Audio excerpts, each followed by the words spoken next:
Now in terms of audio quality, this is the DJI microphone connected to the Action 4, and it's also placed inside my helmet with a lavalier. So what I have here is the brand new Osmo Action 4, and is this the best action camera you can get for your motovlogging and your motorcycle POV shots? I've been testing this for some weeks now, and I gotta say it's pretty awesome. So to put things into perspective, before I show you some motorcycle clips, this is a side-by-side comparison with the Action 4 and the GoPro Hero 11. The Action 4 has a brand new 1/1.3-inch CMOS sensor and a new low light enhancement feature along with D-Log M 10-bit. Now new to the Action 4, you can also find a dedicated sharpness and noise level feature, which I'm a huge fan of. It really makes my image look better. But I also have a dedicated video on the Action 4 where I go through everything you need to know, so if you want to check that, I will leave that down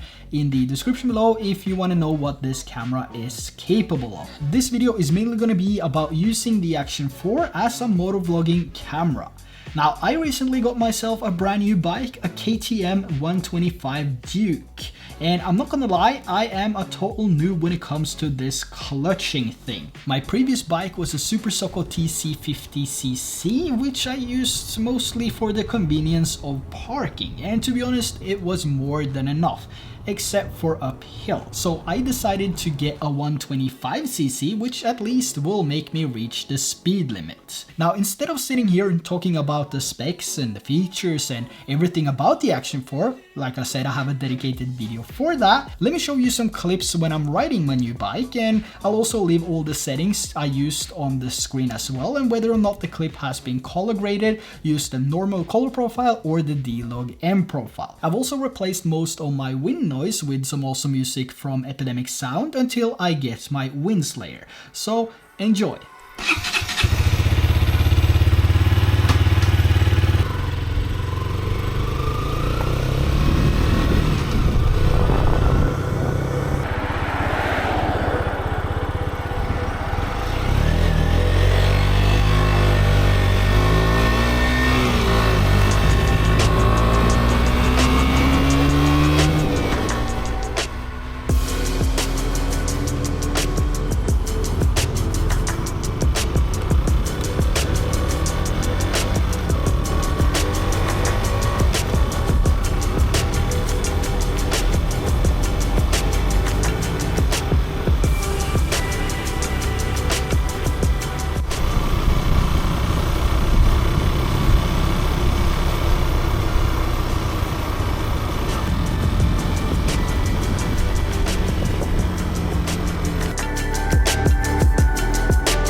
Now in terms of better audio, you can also connect a wireless mic system directly to the camera, like the DJI mic system. So this is the audio coming from the DJI mic system connected directly to the Action 4.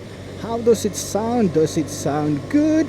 Does it sound bad? Can you hear a lot of wind? The lavalier microphone is placed inside my helmet, so it should take away some of that wind as well. The audio gain level is now set to -8 because that fits my voice, and it really depends, really depends. on what your or how much bass you have in your voice. You can also adjust all these settings on the DJI mic system as well, but this is basically what it sounds like. And yeah, I'm not sure how it sounds yet. I'm heading back to the office now to find out.